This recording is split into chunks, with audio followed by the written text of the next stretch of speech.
Meus queridos, eu queria pedir aos cavaleiros para sentar aqui na frente. Eu vou tentar conversar com eles, tá? E aí vocês aí, se conseguirem pegar alguma coisa... Oi? Vocês são cavaleiros, vocês são jovens. Nós agora temos uma nova configuração. Agora temos jovens adolescentes na igreja. Tá filmando direitinho? Tá? Olha lá. E o nosso desafio agora, gente, é falar uma linguagem que todos nós entendamos. E esses jovens aqui, hoje Yuri não veio, vacilão, né? Se machucou? Pegando pico, olha só. Esses aí são os nossos obreiros. Em nome de Jesus. A Bíblia diz, quando perguntado acerca de Jesus, de onde vinha Jesus, e disseram assim: não é de Belém da Judéia. E a pergunta deles foi a seguinte: pode vir uma coisa boa de Belém? E eu queria fazer a pergunta para vocês: pode vir alguma coisa boa do Terra Nova? Sim. Olha só. Que coisa linda, que bênção. E é engraçado que normalmente as coisas boas vêm primeiro, né? Porque esse aqui não é o nosso desafio. Esses meninos são meninos bons meninos, são garotos especiais. E esse aqui não é o nosso desafio. Deus nos deu a graça e a misericórdia de trazer aqui para congregar conosco, para estar com a gente. Vocês são a nata do Terra Nova. Mas em nome de Jesus nós queremos que outras pessoas mais estejam aqui. Amém? Eu queria falar, meninos, eu queria que vocês me ajudassem a entender aqui. Eu queria que vocês me ajudassem a identificar quantos cegos tem nessa mensagem. Abre sua Bíblia aí no Evangelho segundo escreveu São João. Alguém arruma a Bíblia para os meninos ali, por gentileza? Evangelho segundo escreveu São João. Alguém arruma a Bíblia para os meninos, por favor? Ou alguém vai ter que ler aqui para mim. Aqui, toma aqui, meninos. Então alguém vai ler para mim. Vai botar lá? Evangelho segundo João, capítulo 9. Eu queria que vocês três me ajudassem a identificar quantos cegos tem nessa mensagem que a gente vai ler. Cegos. Joia? E aqui, ó lá, olha lá. Rapaziada, é bom de Bíblia. Obrigado, gente.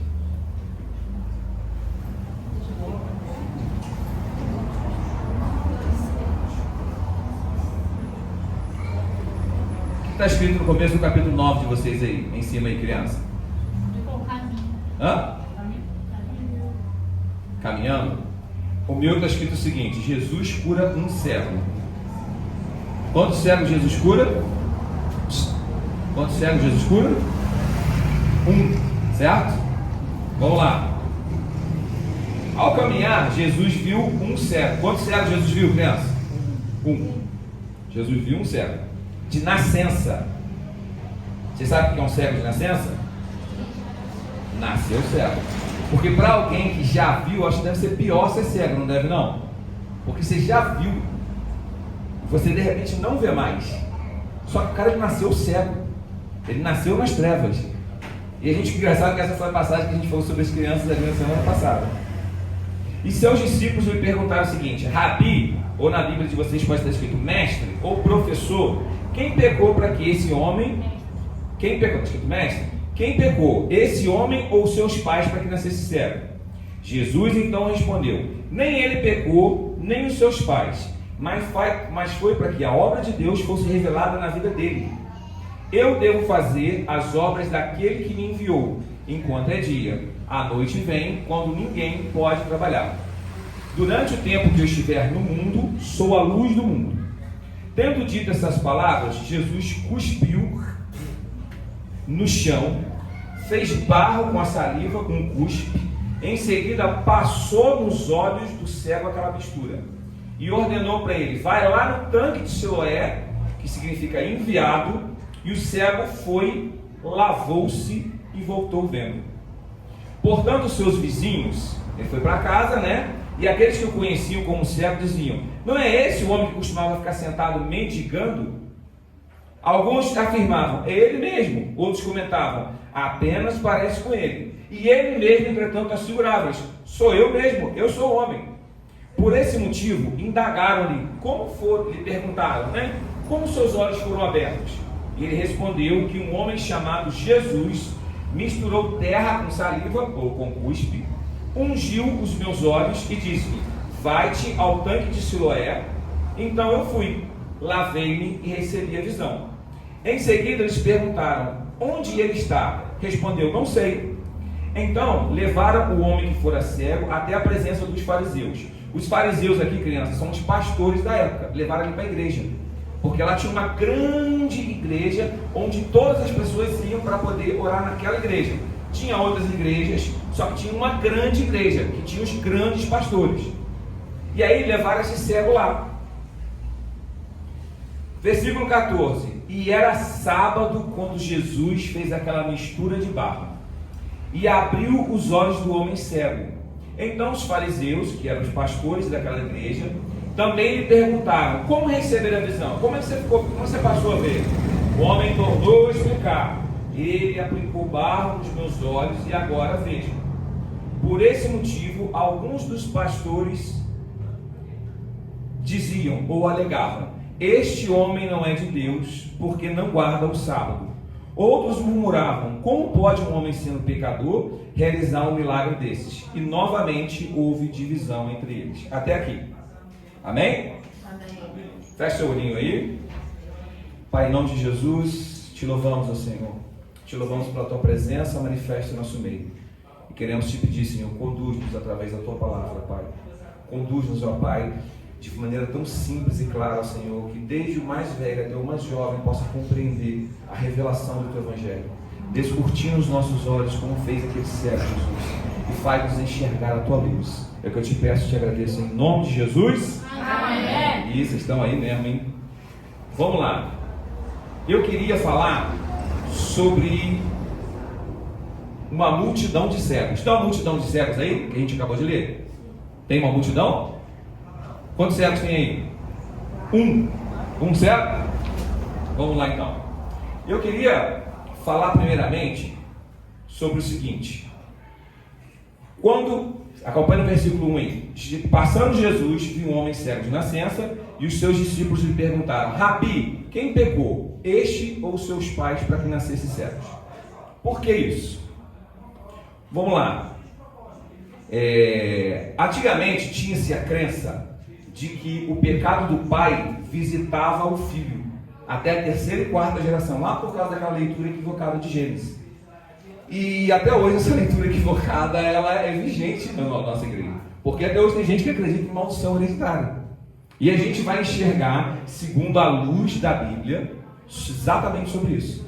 O que eles acreditavam? Que aquele homem era doente, por quê? Porque o pai dele tinha cometido um pecado, ou porque ele tinha cometido um pecado.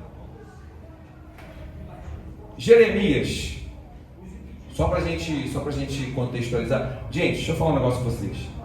Se houvesse quebra de maldição, se houvesse maldição hereditária, toda a maldição teria sido quebrada na cruz.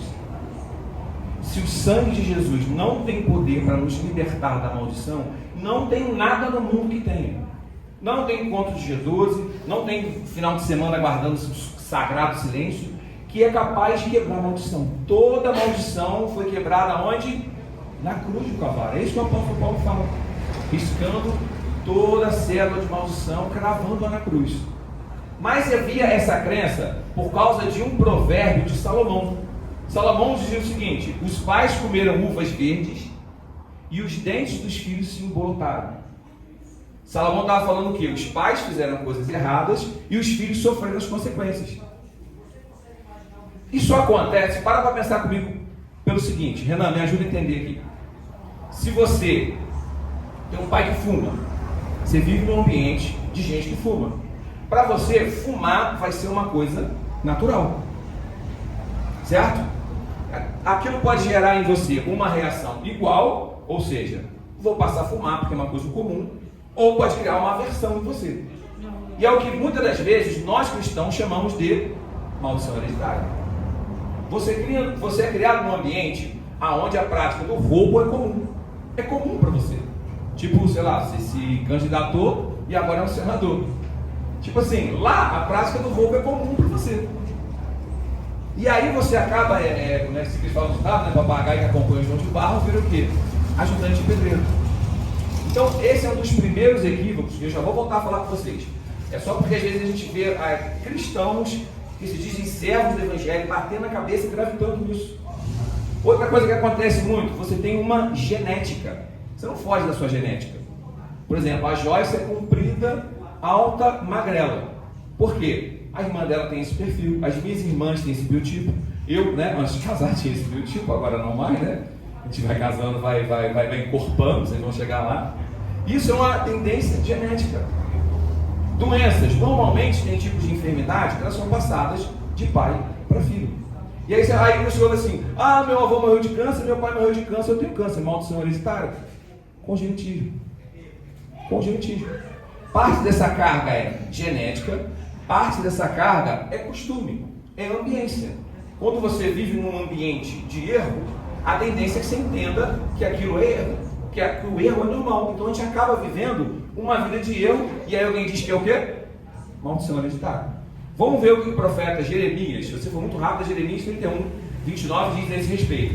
A respeito, lembra que eu falei que tinha um provérbio na Bíblia? Provérbio de Salomão. O provérbio dizia o quê? Que eu falei para vocês: os pais comiam uvas verdes e os dentes dos filhos se embolotaram. Jeremias capítulo 31, versículo 29. Naqueles dias dirão: os pais comeram uvas verdes e os dentes dos filhos se embotaram. Mas, alguém pode ler para mim aí? Mas, ao contrário, cada um comerá pela sua iniquidade. Todo homem que comer uvas verdes, os dentes se embotarão. Repete para a gente, Cris, por favor, mais alto. Ao contrário, cada um comerá pela sua iniquidade. Todo homem que comer uvas verdes, os dentes se embotarão. Ezequiel 18:1. Vamos lá, você vai dizer assim: isso aí é um texto só. Normalmente diz que não pode criar uma teologia baseada em um texto só. Vamos ler Ezequiel, capítulo 18, versículo 1. Vou ler aí. E veio para mim a palavra do Senhor, dizendo. A palavra de quem que veio para Jeremias? Para Ezequiel? Senhor. De quem? Senhor.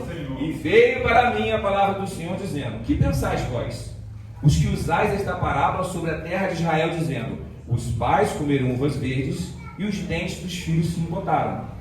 Vivo eu, diz o Senhor Deus. Vivo eu, diz o Senhor Deus, que nunca mais direis esta palavra a Israel.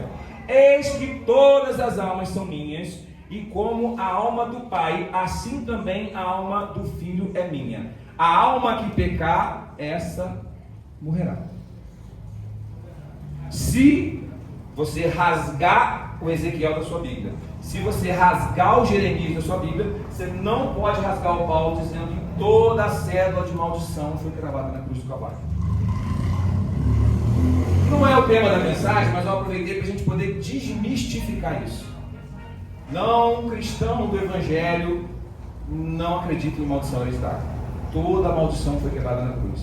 Você pode ter uma genética, você pode ter uma série de hábitos e costumes, mas tudo isso você também pode, em nome de Jesus, orando, pedindo a Deus ser transformado.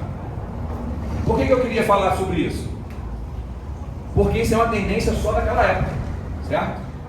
Hoje em dia ninguém vê alguém e fala assim: foi também vacilão. Foi um exemplo crasso, aconteceu agora. Vocês viram o caso da menina que caiu no vulcão, tadinha? Ficou 4 dias agonizando. Aí sabe o que escreveram embaixo da publicação, da reportagem? Também fez o L, porque o presidente não foi lá resgatá-lo. Gente, pensa no nível de absurdo, pensa no nível de corrosão moral que a nossa sociedade se encontra hoje. Para você ver que tem uma mãe em luto, para você ver que tem uma irmã. Quem morreu foi uma filha, quem morreu foi uma amiga, quem morreu foi uma irmã, foi uma neta. E as pessoas estão preocupadas com quem que é o futuro. Vê bem, isso só acontece lá naquele tempo. Vê bem, quantos pastores nós vemos hoje que caíram de alguma maneira, que pecaram e acontece alguma coisa ruim aí, ó. É o peso da mão de Deus. Tem um ditado antigamente que fala que pata de galinha não mata pintinho. Já ouviram falar isso? Já ouviram? Pata de galinha. Não ouviu falar isso, não? Geralmente se diz isso o seguinte: quando uma mãe vai aplicar uma disciplina. Aí a mãe aplica aquela disciplina, dá uma palmada no menino, bota um castigo e vai machucar ele. Alguém fala assim, ó, pata de galinha não mata pintinho. A mãe sabe a dosagem da disciplina que vai dar sobre o seu filho. Deixa eu falar uma coisa para você. Deus é pai. Deus é seu pai. E Deus não vai colocar sobre você uma disciplina que você não possa suportar. Deus não é vingativo. Deus é um Deus de amor. Existe um dia de juízo? Existe. Existe. Existe um dia em que todos nós estaremos diante dele? Existe. Que vamos dar conta dos nossos atos? Existe. Existe um dia. Mas não confunda. Não confunda situações da vida com peso. A gente ouve muito isso. Principalmente quem veio de meio pentecostal aqui, sabe exatamente do que eu estou falando. Deus pesou a mão. Deus é um pai de amor. Se Deus de alguma maneira disciplinar você, é por amor. Não é por castigo, não é para te ver sofrer, não é para te ver chorar. E normalmente, o maravilhoso é que eles olham e perguntam: quem pecou? O que eles procuraram enxergar aqui, gente? O pecado. Estão enxergando bem, não estão? Aí o Renan quebrando meu negócio aí. Versículo 2. Perdão. Capítulo 9, versículo 14. E era sábado quando Jesus fez o lodo. Tornaram, pois, os homens também, os fariseus, e perguntaram-lhe: como vira? E ele lhes disse: pôs o lodo sobre meus olhos e vejo. Então alguns dos fariseus diziam: este homem não é de Deus, porque não guarda o sábado. Entenda o seguinte: nós temos um homem cego. E nós temos duas multidões olhando para esse homem. A primeira multidão olhou para esse homem que mendigava. A primeira multidão olhou para esse homem que estava em estado de miséria. A primeira multidão olhou para esse homem que não tinha dignidade, que não podia fazer o que todo homem da época fazia, que era o labor, que era o trabalho, que era sustentar a sua família. E a preocupação deles foi qual? Quem pecou. Só que nós vemos agora a multidão dos religiosos, e aqui estamos. Glória a Deus, os pastores. E eles olham para aquele homem cego de nascença, miserável, invisível para a sociedade, e de repente vem alguém e cura ele. Que cura ele. Aquele homem agora tem uma vida normal. Glorificado seja o nome de Jesus. E a preocupação deles é que Jesus não guardou o sábado. A preocupação deles era que o homem que o curou não era de Deus, porque ele não guardava o sábado. Renan, quantos cegos tem nessa história? Aqueles homens, aqueles sacerdotes, olharam para aquele homem e não enxergaram a glória de Deus, não enxergaram um homem que estava numa situação de miséria. O cara era mendigo, Renan, o cara era fedido, o cara não tomava banho. E a preocupação deles foi a seguinte: Jesus não seguiu os protocolos. No dia do jogo do Flamengo, ao invés de Jesus vir para a igreja, Jesus parou no botequim, sentou do lado dele e falou do amor dele. Não pode ser de Deus, não pode ser de Jesus. Não segue conosco, não é de Deus. Quantos cegos nós temos aqui? Os discípulos olharam e se preocuparam com quem tinha pecado. Quantos cegos nós temos aqui, gente? Quantos cegos nós temos aqui? A preocupação deles, dos sacerdotes, era a religiosidade que quebra regras trazendo cura. Quem é criado em igreja evangélica aqui sabe como é que é isso. Qualquer coisa que foge do nosso padrão de liturgia é motivo de escândalo. Qualquer pessoa que, quando a gente olha e ela segue diferente da gente, ela não pode ser usada por Deus. Não pode. Por quê? Porque ela não segue com a gente. Ela não se veste igual você, Ginaína. Como que Deus pode usar ela? Não pode. Como, Oscar? Não pode, cara. O cara não vem aqui, o cara não dá dízimo. Como que Deus pode usar esse miserável? E a gente acha que o cego é o mendigo. Senhor, descortina nossos olhos. Descortina nossos olhos para que a gente consiga olhar para as pessoas com um olhar de amor e de misericórdia. para que a gente entenda que muitas das vezes os cegos somos nós. Sabe outra preocupação que os pastores estavam, Renan? É porque normalmente essa posição de pastora dá um pouco de prestígio. Sabia disso? Vocês já viram alguém falando assim, olha, ele é pastor? Principalmente, aqui não tem muito isso, não. Aqui o pessoal não me respeita, não. Eles não guardam vaga para eu estacionar. Aqui eles fazem bullying comigo. Mas você sabe por que eles fazem isso? Porque aqui eu dividi a carga. Aqui eu falei, não, cada um cuida de uma coisa, que não fica pesado para ninguém. Porque a visão que a gente tinha, que eles têm de pastor, e algumas pessoas têm, eu espero que aqui a gente não tenha mais, é que eles olhavam aqueles sacerdotes de uma igreja só, que tinha uma igreja principal, e era o templo, que é onde levaram esse rapaz aqui para Jesus, levaram ele para o sumo pastor, olha só, sumo sacerdote, que palavra bonita, e levaram ele para o sumo sacerdote, e tinha uma igreja só e um pastor só, e aquele cara era brabo, e sabe o que ele tinha medo? Ele tinha medo de perder o protagonismo dele no lugar de destaque. Poxa, imagina, o Dudu vem aqui e começa a pregar melhor do que eu, poxa vida. E aí as pessoas, eu vou diminuir, eu vou ter que diminuir a minha vez na escala. O Dudu está pregando de uma maneira que está sendo usado por Deus, poxa, e as pessoas estão encontrando o Evangelho através da vida, através da mensagem de Deus, através do Dudu, pô, eu vou ter que diminuir. Pô, eu não quero perder o prestígio. Eles já não deixam o lugar do carro para eu parar, já não querem vir pagar um salário, você imagina só. Aqueles homens, eles tinham medo de perder aquele pouco prestígio, ou aquele muito, né? Que na época, que o Evangelho dava para eles, que a religião dava para eles.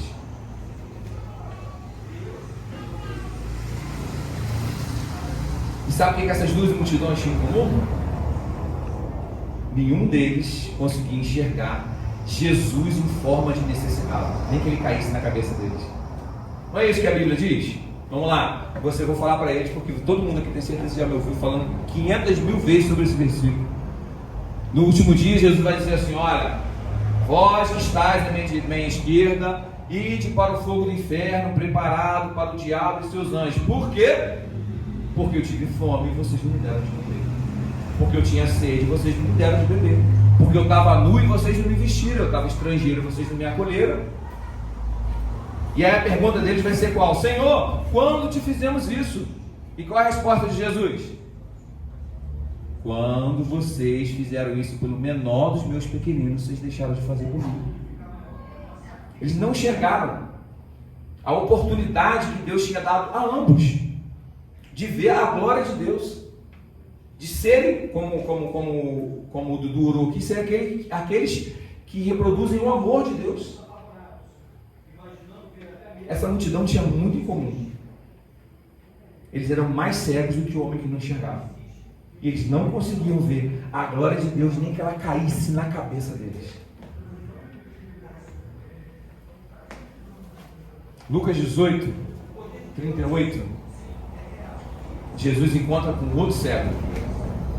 E esse cego aqui estava muito quietinho. Só que o cego de Lucas 18, 38 diz o seguinte: quando Jesus passa, ele começa a gritar. Não, se eu lendo esse versículo aqui, você vai falar assim: ah, isso é um evento isolado. É um evento isolado? Dá lá em Lucas 18. Então ele clamou: Jesus, filho de Davi, tem compaixão de mim. Jesus, filho de Davi, tem misericórdia de mim. E os que iam à frente dele repreendiam para que se calasse.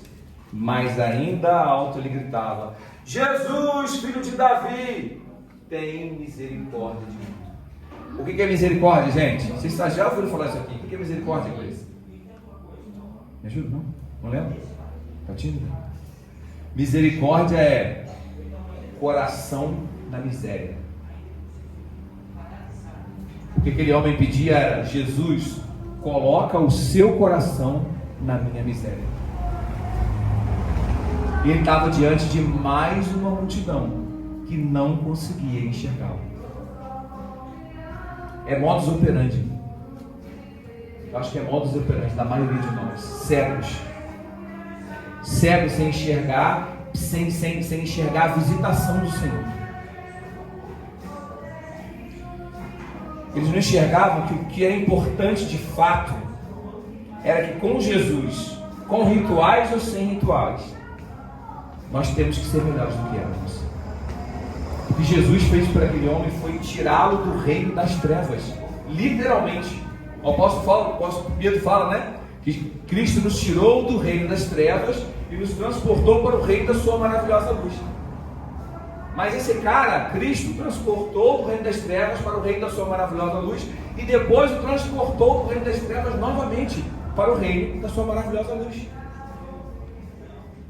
Jesus o tirou 2 vezes das trevas. Ou seja, Jesus tirou ele de um lugar, de uma condição ruim, e o levou para uma condição melhor. E se não é esse efeito que a gente permite que o Evangelho faça conosco, a gente vem para cá à toa. Eu estava ouvindo essa semana, acho que era o pessoal lá do Brasil Paralelo, Oscar que gosta. Eles estavam falando, não, mentira, gostando. E eles estavam falando sobre comparação. O erro nosso é quando a gente compara a vida da gente com a vida do outro. Porque se você comparar a sua vida com a vida do outro, você nunca vai ver melhoria. Agora, quando você compara a sua vida com a sua própria vida, você pode ter um parâmetro e enxergar da onde Deus tirou você e um vislumbre da onde Deus está te levando. Se o Evangelho de Jesus não fizer por nós o efeito de nos tirar de um lugar de trevas e nos conduzir para um lugar de luz, a gente está perdendo tempo.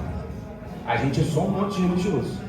E sendo um monte de religioso, a gente não enxerga. Tanto como os discípulos de Jesus, como dos pastores fariseus e saduceus. Com Jesus somos curados das mazelas que nos acompanham há tanto tempo que parecem fazer parte da gente. Os olhos foram feitos para ver. Aquele cara era cego desde que ele nasceu. Ele não entendia que os olhos... Não, parece uma coisa idiota de se falar, não parece? Os olhos são feitos para quê? Para ver. Mas aquele cara nasceu cego. Então ele não sabia que os olhos dele eram feitos para ver. Às vezes tem coisas ruins, mas elas dentro da gente há tanto tempo que parece que elas nasceram ali. E elas não nasceram. Tem coisa ruim coroada dentro do nosso coração, dentro da nossa alma há tanto tempo que parece não nascer, que elas estão ali desde que nasceram e não nasceram ali. E o lugar delas não é ali. Não é ali. Com Jesus nós somos curados dessas mazelas. Esse é o convite do Evangelho.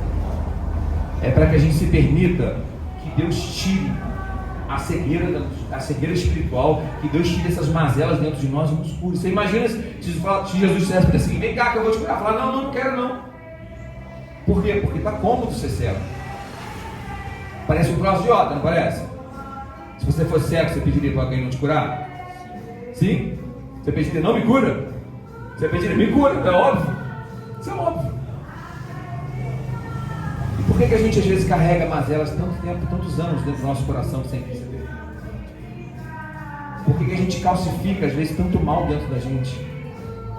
Por que a gente permite que certos pecados passem a ser uma coisa que parece que fazem parte da gente? Eles não fazem. Eles não fazem. Que aqueles homens não perceberam era isso. Que com Jesus nós podemos ser curados dessas mazelas. E eu já não estou falando mais de cegueira. Rejeite o nome de Jesus. Rejeite o nome de Jesus, o que tem dentro da gente que nos cega, que não nos permite transcender, que não nos permite sair do reino das trevas e sermos transformados para o reino da maravilhosa luz. Rejeite o nome de Jesus. Isso não faz parte de você, isso não é seu. Não nasceu com você, e em nome de Jesus não vai morrer com você. Deus tem poder para nos tirar de toda essa maldade, de toda essa mazela, de todo esse pecado, de toda essa tristeza. Em nome de Jesus Ele vai tirar. O que às vezes a gente não entende é que as tragédias da vida, e eles também não entendiam, que certas tragédias da vida servem para glorificar o nome de Jesus. Essa semana um distinto rapaz me mandou umas mensagens que não estava muito bem e estava com problema. Quando a gente é jovem, a gente sofre por bobeira, né? Vocês estão muito novinhos ainda, mas daqui a pouco vocês vão passar por isso. A gente acha que o coração da gente faz a gente sofrer quando a gente, sei lá, tem que botar um cateter. Isso é que fazer o coração da gente fazer a gente sofrer, né? E aí o jovem mandou mensagem, estava muito bem, só tinha 2 pessoas para contar, e conversou um pouco comigo. Aí eu lembrei de uma história, de uma parábola que meu pai me contou, e coincidentemente quando ele me contou isso, eu era mais jovem que esse rapaz, mas eu estava nessas mesmas crises, sabe, que vocês vão passar daqui a pouco, essas crises de jovem, essas crises bobas, sabe, que parece que vê sombra, vê moinho de vento e acha que é gigante, tipo Dom Quixote. Quem não leu o livro já viu Chaves, pelo menos. Os ingleses tem certeza que viu. O Dom Quixote era um fidalgo maluco já. Ele via moinhos de vento e ele achava que era gigante. E às vezes na vida da gente a gente acha. E quando a gente é jovem, a gente é especialista nisso. Mas eu mandei para ele a parábola, a história. E eu sei que o Jacques gosta de parábola, né? Dizia o seguinte, que um evangelista uma vez foi com sua esposa para plantar uma igreja numa determinada localidade. E era muito pequenininho. E ele ficou ali durante 1 mês, 2 meses, ele ficou ali tentando, e tentava evangelizar, não conseguia, as pessoas eram muito fechadas, e tentava se relacionar com as pessoas e não conseguia, e tentava arrumar um lugar para plantar a igreja dele, uma salinha, e não conseguia. E ele fez uma oração com Deus. Ele falou, Senhor, me dá uma resposta. Me dá uma resposta, porque senão eu vou voltar. Eu estou aqui um tempão procurando, minha esposa não arrumou um emprego, a gente não consegue desenvolver nosso ministério, me dá uma resposta. E ele vindo do evangelismo à noite, ele passando por uma rua escura, ele viu um barulho no mato. E naquele momento o coração dele não ficou com medo de árvore, ele não falou, é o diabo, ele falou, não, é uma resposta de Deus. E ele foi se aproximando e saiu um cachorro do mato. Ele ficou olhando aquele cachorro, o cachorro veio perto dele e mordeu a perna dele. Só que era à noite, ele teve que procurar o posto de saúde. Você imagina, Jardim? Posto de saúde numa cidade interior que tem um médico à noite. Ele sentou ali e ficou com os pensamentos dele ali, ó. Entregou para Deus, falou, Senhor, eu vou embora. Eu vou embora daqui. Ou eu vim fora da sua direção, ou eu estou fazendo alguma coisa errada. Porque eu não consigo, não está dando certo. Está dando tudo errado, todas as portas se fecham. E quando eu peço ao Senhor um sinal, vem um cachorro e morde na minha perna. E ele ficou ali, ó. Óbvio, né? Que o médico da cidade não ia, viu ele, tendo ele naquela hora. E aí, altas horas da madrugada, o médico chega, começa a conversar com ele. E diz assim, ó, nunca te vi por aqui. Falou, não, eu sou novo aqui, eu sou evangelista, eu vim para plantar uma congregação. E aí falou que aquele homem começou a conversar com ele. E cidade pequena, o médico também era o prefeito. E aí começou a conversar com ele, aí explicou para ele a situação do local. Que havia um sacerdote, que ele tinha problema com alcoolismo, e que ele tratava as pessoas sob um jugo de medo. Eu tenho certeza que ninguém nunca passou por isso. Então um sacerdote que trata você com um jugo de medo. Ó, olha, eu estou no inferno, que Deus vai pesar a mão. Começou a conversar com ele, falou, não, mas eu desisti. Eu estou indo embora. E aquele homem, aquele médico que era o prefeito, disse para ele assim, falou, ó, não vai embora não. Dá mais uma chance para a cidade. Eu vou arrumar uma salinha para você aqui. Eu vou comprar um instrumento musical. Eu vou precisando de uma secretária, vou colocar sua esposa para trabalhar comigo. E eu vou ser o primeiro membro da sua igreja. E a pergunta que me foi feita quando eu tinha uns, sei lá, 17, 15 anos foi: por que tudo isso aconteceu com ele? Por quê? Porque o cachorro mordeu a perna dele. Porque o cachorro mordeu a perna dele. Ele só conseguiu local, ele só conseguiu membresia, ele só conseguiu se estabelecer. Por quê? Porque o cachorro mordeu a perna dele. O que está querendo dizer com isso? É óbvio. Tem situações ruins na vida da gente que precedem coisas boas. Deus usa a desgraça da nossa vida para nos fazer sorrir lá na frente. E era exatamente isso que era a cegueira desse homem. Eles não entenderam. A cegueira daquele homem era um cachorro que mordeu na perna dele. E a cegueira dele fez com que o nome de Deus fosse glorificado na vida dele. Tudo isso porque ele nasceu cego. Tudo isso porque o cachorro mordeu a perna dele. Tudo isso porque você está passando por um momento de dificuldade. Tudo isso porque você está passando por um momento de tristeza. Tudo isso porque você está lutando contra um pecado dentro de você. E aí você está pensando em fazer o quê? Desistir. Mas a palavra do Senhor para a gente é: eu sou a sua esperança. A palavra do Senhor para a gente é: eu sou o seu lugar alto, eu sou o seu refúgio, eu te ajudo, eu te tomo nos meus braços. E a gente olha e fala: ah, o cachorro mordeu a minha perna. A situação daquele cego era exatamente essa. Era exatamente essa. Pede para que Deus descortine os seus olhos, porque eu vou fazer o mesmo. Pedir para que Deus nos faça ver o agir dele nas situações mais difíceis. Vamos pedir para que ele nos ajude a enxergar a providência dele nos momentos que a gente fala: acabou. Não sei se eu posso falar isso aqui já, porque o livro era espírita.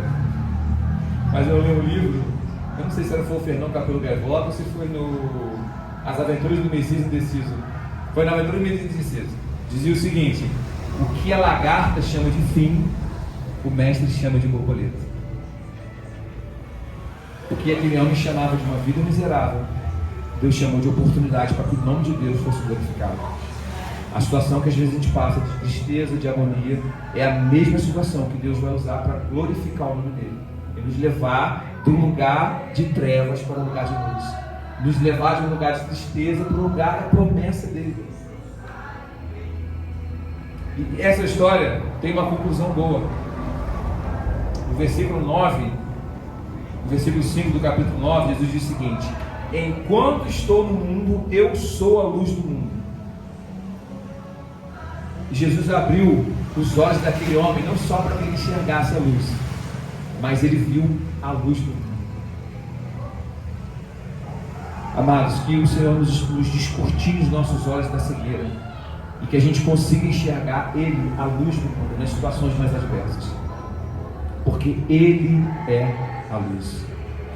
Que a luz dele entre no nosso coração, que a luz dele penetre nos recantos mais escondidos da nossa alma, da nossa necessidade, e que a gente consiga enxergar: olha, aqui está escuro, mas lá na frente está mais claro.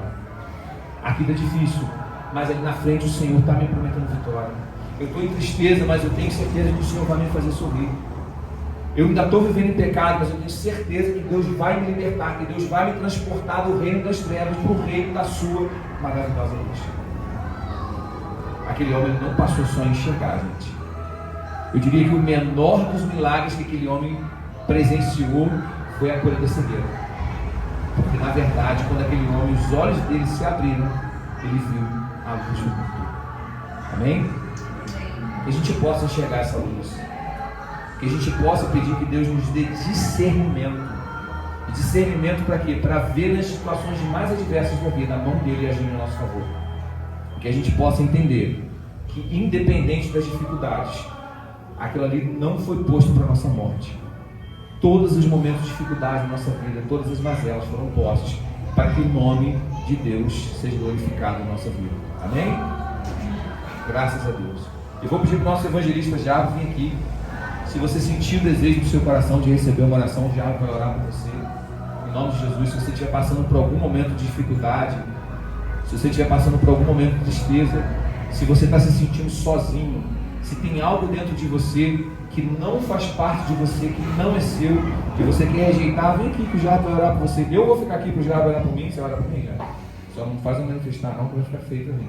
Tá? O Jairo vai orar por você, vai abençoar a sua vida, e para que você saiba que você não está sozinho.